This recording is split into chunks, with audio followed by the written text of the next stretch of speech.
చూస్ country delight live better. ఇప్పుడే country delight app ని download చేసుకోండి. ఆంధ్రప్రదేశ్ ప్రజలారా అలర్ట్గా ఉండండి. మోంతా తుఫాను ఖచ్చితంగా ప్రభావం చాలా గట్టిగా చూపించబోతున్నట్టుగా కూడా వాతావరణ శాఖ అధికారులు చెప్తున్న నేపథ్యంలో ప్రభుత్వం అయితే పూర్తిగా సంసిద్ధంగా ఉంది. ఈ ఎఫెక్ట్ ఎంత పెద్దదైనా కూడా దాన్ని ఎదుర్కోవడానికి ప్రభుత్వ యంత్రాంగం అంతా కూడా సిద్ధంగా ఉంది. ప్రస్తుతం నేను డిజాస్టర్ మేనేజ్మెంట్ కార్యాలయంలో ఉన్నాను. స్టాఫ్ అంతా కూడా 24/7 వర్క్ చేస్తున్నారు. ఇక్కడ రీజన్ ఏంటి అంటే ఇది ఎంత పెద్ద తుఫాన్గా రాబోతోంది అంటే 2023లో వచ్చిన మిచోంగ్ తుఫాన్ ఎట్లా ఉందో ఆ స్థాయిలో ఈ తుఫాన్ ఉండబోతుందని ఒక అంచనాకు వచ్చిన నేపథ్యంలో పూర్తిగా ఇక్కడ ఉన్న సిబ్బంది 24/7 వర్క్ చేయడానికి సిద్ధంగా ఉన్నారు. ఎప్పటికప్పుడు అప్డేట్స్ అన్ని కూడా ప్రజలకు అందిస్తున్నారు, మీడియాకు కూడా అందిస్తున్నారు. ప్రత్యేకంగా ఇక్కడ కమ్యూనికేషన్ సెంటర్ ఒకటి పెట్టుకున్నారు, టోల్ ఫ్రీ నెంబర్లు పెట్టారు. ఇమ్మీడియట్గా ఇక్కడ నుంచి ఏ చిన్న మెసేజ్ వచ్చినా కూడా, అంటే తుఫాన్ సంబంధించిన అప్డేట్ ఏది వచ్చినా కూడా ఇమ్మీడియట్గా ప్రజలకు చేరవేయడానికి ఇక్కడ సిబ్బంది అంతా కూడా పనిచేస్తున్నారు. శని ఆది తేడా లేదు. పూర్తిగా తుఫాను వెళ్ళిపోయేంత వరకు కూడా ఇదే విధంగా వీళ్ళు వర్క్ చేస్తూనే ఉంటారు. ప్రస్తుతం నేను ఏపీ డిజాస్టర్ మేనేజ్మెంట్ కార్యాలయంలో ఉన్నాను. ప్రస్తుతం ఆ శాఖ డైరెక్టర్ ఉన్నారు ప్రకాష్ జైన్ గారు. సార్ నమస్తే. యాక్చువల్గా తుఫానుకి మీరు చాలామంది భయపడుతూ ఉన్నారు. యాక్చువల్గా ఇది ప్రస్తుతం ఎంత దూరంలో ఉంది సార్? దీని ప్రభావం ఎలా ఉండబోతుంది? ముందుగా నేను అందరికీ అదే చెప్తాను, భయం పడవద్దు. ఎప్పుడు మనకు ఒక డిప్రెషన్ వచ్చింది, ఆ depression cyclonic Storm 27th October అప్పుడు కన్వర్ట్ అయిపోతుంది. దాని తర్వాత కాకినాడ ఏరియాలో, కాకినాడ జిల్లాలో మనకు ఆంధ్రప్రదేశ్ కోస్ట్కి క్రాస్ అయిపోతుంది. దానివల్ల మనకు 27th, 28th, 29th ఈ 3 రోజులు కొంచెం ఎక్కువగానే వర్ష ఉంటుంది. దీనికి ప్రతి అందరికీ అలర్ట్గా ఉండడానికి నేను భావిస్తున్నాను.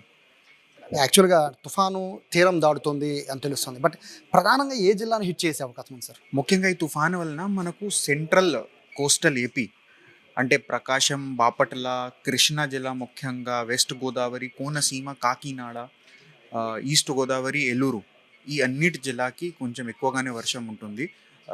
మనకు 100 kilometers దాకా విండ్ స్పీడ్ కూడా ఉండొచ్చు. దానివలన ఖచ్చితంగా మనకు వీక్ ట్రీస్, థ్యాచెడ్ రూఫ్స్ ఇవన్నీ కూడా డ్యామేజ్ అయిపోతాయి. యాక్చువల్గా మీరు సిబ్బంది అంతా పనిచేస్తూ ఉన్నారు 24/7. అయితే ఇక్కడ తీరం దాటే సమయంలో ఎటువంటి జాగ్రత్తలు తీసుకోవాలి అనేది ప్రజలు చాలామంది, అంటే మీలాంటి వాళ్ళు చెప్తారు కానీ చాలామంది పట్టించుకోరు సార్. సో విపత్తు వచ్చిన తర్వాత దాని ఎఫెక్ట్ తెలిసిన తర్వాత బాధపడుతూ ఉంటారు. సో ఒక్కసారి మీ బాధ్యతగా ఎటువంటి జాగ్రత్తలు తీసుకోవాలి చెప్పండి. సో సిటిజన్ అందరికీ నేను ఒక్కటే మాట చెప్తాను, ఖచ్చితంగా ఈ 3 రోజులు మీరు అందరూ జాగ్రత్తగా ఉండండి. ఇంటి లోపల ఉండాలి. బయట అంటే అనవసరంగా బయట వెళ్ళవద్దు. ఎందుకంటే విండ్ స్పీడ్ కొంచెం ఎక్కువగానే ఉంది. ఖచ్చితంగా ఇంటి లోపల ఉండండి. బయట వెళ్ళినప్పుడు కూడా please do not stand under week structures. So అంటే చెట్టు కింద, అలాంటి ఖాళీగా రోడ్ ఉన్నప్పుడు అక్కడ కూడా వెళ్ళవద్దు. మీరు ఇంటి లోపల ఉంటే మొత్తం సిచ్యువేషన్ పాస్ అయిపోతుంది. అంత పెద్ద మాట లేదు. మత్స్యకారుని అలర్ట్ చేశారు సార్, అండ్ వాళ్ళకి ఎలా కమ్యూనికేషన్ చేస్తున్నారు? ఇప్పుడు మన ఫిషర్మెన్ అందరికీ కూడా అలర్ట్స్ వెళ్ళాయి. ఫిషరీస్ డిపార్ట్మెంట్ తరపున వాళ్ళు కూడా ఒక యాప్ ఇచ్చారు అందరికీ. దాని ద్వారా కూడా అలర్ట్ వెళ్ళింది. మన తరపున ఏడీ ఫిషరీస్కి కూడా ఆర్టీజీఎస్ ఎస్టీఎంఏ తరపున అలర్ట్స్ ఇచ్చాం అందరికీ లోపల తీసుకురావడానికి. ఇప్పుడు మనకు వచ్చిన ఇన్ఫర్మేషన్ ప్రకారంగా రకరకాలంగా మనకు 28,000 బోట్స్ ఉన్నాయి. దీంట్లో 300 బోట్స్ ఇప్పుడు కూడా సముద్రంలోనే ఉన్నాయి. సో నేను వాళ్ళందరికీ కూడా మళ్ళీ వెనుక వైపు రావడానికి అపీల్ చేస్తున్నాను. ఎంత తొందరగా వాళ్ళు కోస్ట్కి వస్తే అంత మంచిది. అంటే పునరావాస కేంద్రాలు సార్, షెల్టర్స్ అనేవి ఏర్పాట్ల విషయంలో కానీ, లేకపోతే ఎన్డీఆర్ఎఫ్, ఎస్డీఆర్ఎఫ్ సిబ్బంది డిప్లాయ్ చేయడం కానీ, ఇటువంటి వాటిపైన దృష్టి పెట్టారా? మనకు ఈ స్టేట్లో 219 సైక్లోన్ షెల్టర్స్ ఉన్నాయి. అది కాకుండా ఇలాంటి సిచ్యువేషన్లో స్కూల్స్, ఇంకా పక్క బిల్డింగ్స్, సచివాలయం బిల్డింగ్స్ ఇవన్నిటికీ కూడా షెల్టర్ లాగానే కన్వర్ట్ చేస్తాం. అది నడుస్తుంది. అది కాకుండా మనకు 11 ఎన్డీఆర్ఎఫ్ బటాలియన్, 11 ఎన్డీఆర్ఎఫ్ యూనిట్స్ ఉన్నాయి. మేజర్గా అఫెక్టెడ్ డిస్ట్రిక్ట్స్ ప్రతి జిల్లాలకి ఒక్కొక్క యూనిట్ పెడుతున్నాం. మనకు 7 ఎస్టీఆర్ఎఫ్ యూనిట్స్ కూడా ఉన్నాయి. అవి కూడా డిస్ట్రిబ్యూట్ చేస్తున్నాం. సో మొత్తం స్టేట్ కవర్ అయిపోతుంది. మనకు ఖచ్చితంగా చూడడానికి ఒక మంచి ఎస్టీఆర్ఎఫ్ లేకపోతే ఎన్డీఆర్ఎఫ్ యూనిట్ ఉంటుంది ప్రతి జిల్లాలకి.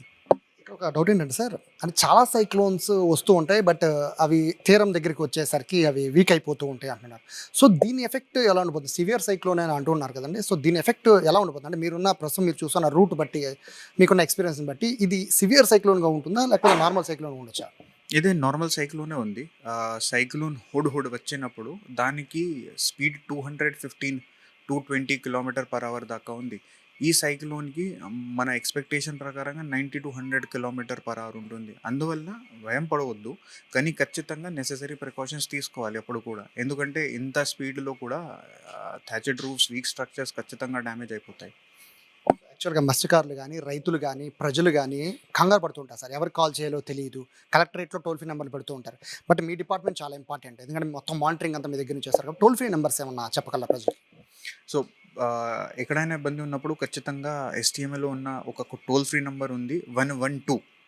ఈ నంబర్ మీరు వాడుకోండి, మనకు ఇన్ఫర్మేషన్ ఇచ్చేసండి. మన తరఫున ఖచ్చితంగా దగ్గరే ఉన్న గవర్నమెంట్ ఎంప్లాయీకి, తహసీల్దార్ ఉండొచ్చు, పోలీస్ వాళ్ళు ఉండొచ్చు, ఎస్టీఆర్ఎఫ్ యూనిట్ ఉండొచ్చు, వాళ్ళకి ఇన్ఫర్మేషన్ పంపించి మీ దగ్గర పంపుతాం.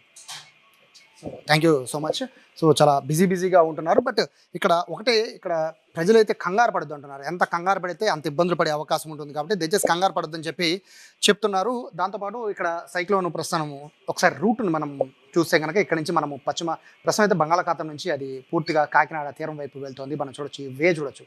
ఇదంతా కూడా సైక్లోన్కి సంబంధించిన ఇదంతా కూడా ఒక స్ట్రక్చర్, అది ఎట్లా వెళ్తుందో అనేది ఇక్కడ మనం చూస్తున్నాం. ఇదంతా కూడా సైక్లోన్ ఐ అనేది ఎక్కడ తీరం దాటుతుంది అనేది కాకినాడ. సో ఇదంతా కూడా మచిలీపట్నంకి నియర్ ఇక్కడ మనం చూడొచ్చు. కాకినాడ దగ్గర ఇది టచ్ అవుతుంది. మోస్ట్లీ కాకినాడ దగ్గరికి వెళ్తుందంటే ఇది కాకినాడ దగ్గర నుంచి మొదలు పెట్టుకొని ఈ ఎఫెక్ట్ అనేది విశాఖపట్నం వరకు కూడా ఉండబోతుంది. సో ఏదైతే కళింగపట్నం, మచిలీపట్నం మధ్యలో నియర్ బై కాకినాడ అంటే తీరం దగ్గరికి వచ్చే సమయానికి ఎక్కడ తీరం దాటుతుందనే చూడొచ్చు. ఈ ప్రాంత ప్రజలు చాలా చాలా జాగ్రత్తగా ఉండాలి. బేసిక్గా ఇక్కడ రాజమండ్రి, తాడేపల్లిగూడెం మనం చూస్తున్నాం కదా, అమలాపురం, సో తుని, ఇక్కడ మనం రంపచోడవరం, ఇవన్నీ కూడా ఏలూరు, గుడివాడ, విజయవాడ, గుంటూరు, అనకాపల్లి, విశాఖపట్నం. సో ఈ ఏరియా మొత్తం చాలా చాలా జాగ్రత్తగా ఉండాలి. 28వ తారీఖు సాయంత్రం ఇది తీరం దాడబోతోంది. సాయంత్రం 4 గంటల నుంచి 11 గంటల మధ్యలో తీరం దాడబోతుంది, కాబట్టి చాలా జాగ్రత్తగా ఉండండి. దీంతోపాటు ఈ జిల్లాలే కాదు, ఇక్కడ ఈ మ్యాప్లో మనం చూస్తున్న జిల్లాలు కూడా ఒకసారి మనం చూడొచ్చు. ఇక్కడ ఉమ్మడి జిల్లాలు చూసుకుంటే కృష్ణా జిల్లా కానీ, గుంటూరు జిల్లా కానీ, పశ్చిమ గోదావరి కానీ, తూర్పు కానీ, అలాగే విశాఖపట్నం కానీ. సో ఇవన్నీ కూడా పూర్తిగా రెడ్ కలర్లో ఉన్నాయంటే హైలీ ఎఫెక్టెడ్ డిస్ట్రిక్ట్స్ ఇవన్నీ కూడా. సో ఈ విషయంలో కూడా చాలా జాగ్రత్తగా ఉండాలని చెప్పి డిజాస్టర్ మేనేజ్మెంట్ డిపార్ట్మెంట్ చెప్తున్న నేపథ్యంలో హెవీ రైన్ఫాల్కి సంబంధించి కూడా చెప్తున్నారు. 27 నుంచి చెప్తున్నారు. దాంతోపాటు ఇప్పటికే మనకి ప్రఖర్ జైన్ గారు సో ఆయన చెప్పినట్టుగా కూడా మనం ఏదైతే ఈ టోల్ ఫ్రీ నెంబర్స్తో పాటు జాగ్రత్తలు కూడా ఏమేమి తీసుకోవాలనేది కూడా క్లియర్ ఇక్కడ మెన్షన్ చేసిన పరిస్థితి కూడా ఉంటుంది. సో సార్ చెప్పిన విధానంగా చూస్తుంటే ఇక్కడ ఫస్ట్ ఏంటంటే పుకార్లన్నీ పొరపాటును కూడా నమ్మొద్దు. ఎక్కడ తీరం దాటుతుంది, లేకపోతే ఏదో అయిపోయింది, బిల్డింగ్లు కూలిపోయి, చెట్లు ఇటువంటి ఏది నమ్మొద్దు. అఫీషియల్గా ఏదైతే డిజాస్టర్ మేనేజ్మెంట్ నుంచి కానీ లేకపోతే ప్రభుత్వం నుంచి కానీ అఫీషియల్గా వచ్చింది మాత్రమే నమ్మాలి. ఇంకొకటి మినిట్ టు మినిట్ కాదు, సెకండ్ టు సెకండ్ వీళ్ళు మెసేజ్లు పంపిస్తూ ఉంటారు మన మొబైల్స్కి. సో ఛార్జింగ్ అనేది ఖచ్చితంగా పెట్టుకోండి, ఎందుకంటే తుఫాన్ టైంలో కరెంట్ ఉండదు. సో దాంతో కూడా పవర్ బ్యాంక్స్ కూడా దగ్గర పెట్టుకోండి, అది కూడా చాలా చాలా ఇంపార్టెంట్. మీకు సంబంధించిన సర్టిఫికేట్స్ కూడా దగ్గర పెట్టుకోండి, అది మోస్ట్ ఇంపార్టెంట్. దాంతోపాటు సార్ చెప్పినట్టుగా కూడా చెట్ల దగ్గర పొరపాటును కూడా ఉండద్దు. చెట్ల దగ్గరే కాదు, పాత బిల్డింగ్ దగ్గర కూడా అస్సలు ఉండదు. సో 112 1070 1800 425 010 అంటే ఇక్కడ మొత్తం 3 నెంబర్స్ని టోల్ ఫ్రీ నెంబర్స్ ఇచ్చారు.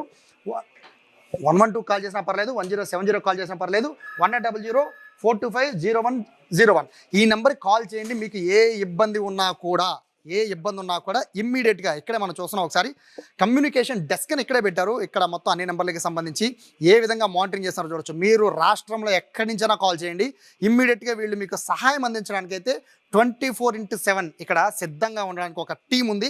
దీంతో పాటు ప్రతి కలెక్టరేట్కి నియర్ బై ఉన్న కలెక్టరేట్ అంటే ఎఫెక్టెడ్ అయ్యే కలెక్టరేట్ అన్నిటికీ కూడా కనెక్షన్ అయి ఉంటుంది. కాబట్టి ప్రజలు ఏమాత్రం కంగారు పడద్దు. మీరు చేయాల్సింది ఒకటే, తుఫాను సమయంలో బయటికి రాకుండా ఇంట్లో సేఫ్గా ఉంటే చాలు. మిగతాదంతా కూడా గవర్నమెంట్ చూసుకుంటుంది, అధికారులు చూసుకుంటారు, ఎప్పటికప్పుడు మీకు సమాచారం అందిస్తారు. కాబట్టి ఖచ్చితంగా తుఫాన్ పట్ల అయితే చాలా జాగ్రత్తగా ఉండాలని చెప్పి అధికారులు చెప్తున్నారు. కెమెరా పర్సన్ కృష్ణతో సాయి సుమన్ టీవీ, విజయవాడ నుంచి.